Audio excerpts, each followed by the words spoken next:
Bendera Malaysia ada berapa jalur? 12. 13. 14! Kenapa 11? Koyak. Kamu jangan main-mainkan bendera. Bendera adalah maruah negara. Faham? Faham ke?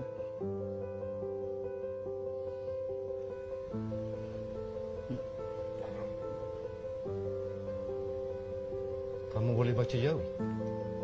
Uh, Tak boleh baca Jawi bermakna kamu tak tahu baca Quran. Orang Islam tak tahu baca Quran. Kau nak harapkan siapa perjuangkan tulisan Jawi? Kau nak mengharapkan bangsa lain perjuangkan? Bangsa lain tak akan perjuangkan bangsa kita. Faham? nanti saya belajar, Uncle.